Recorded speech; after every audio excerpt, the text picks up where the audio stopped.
In recent times, the parallels between the British and Norwegian courts have been striking.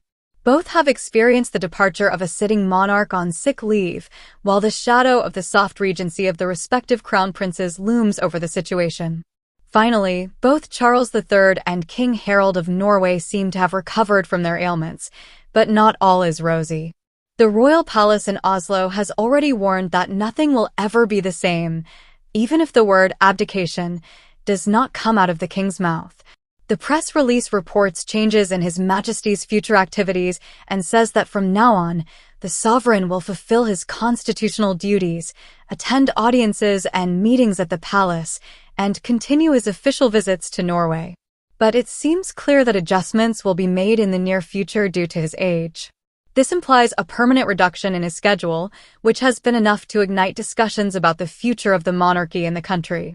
For the moment, Harald is sticking to his opinion and intends to follow the example of Elizabeth II rather than his cousin Margrethe of Denmark.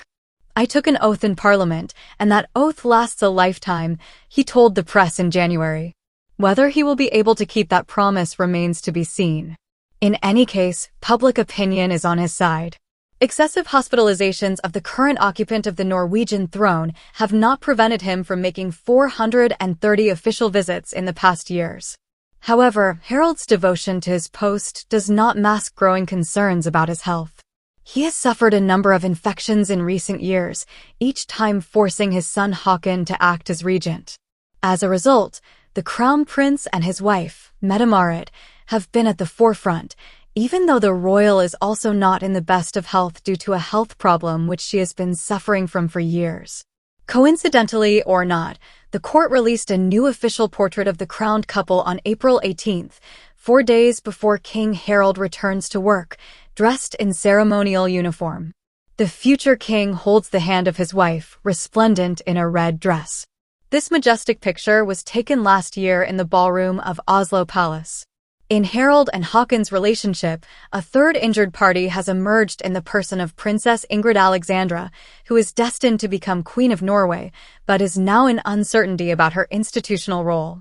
When the Council of State met on April 19th, it was the first time since 2007 that no king was present, due to the monarch's illness, the crown prince's trip to the United States, and the fact that the young princess, second in line to the throne, cannot yet serve as regent. At this point, Ingrid Alexandra cannot replace either her grandfather or father, as the Norwegian constitution states that only the direct heir to the throne can succeed the monarch if the latter is abroad or unable to fulfill his duties. This means that if Håkon is also unable to fulfill his duties, the full government will become the head of state. This circumstance has led the Scandinavian media to call for a change in the constitution.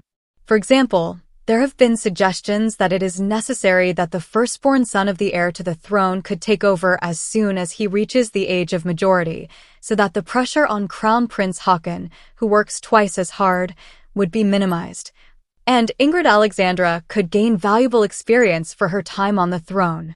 This request is not unreasonable if you look at some of Ingrid Alexandra's promotion colleagues, both Amalia of Holland and Christian of Denmark, who were appointed members of the Council of State when they reached adulthood.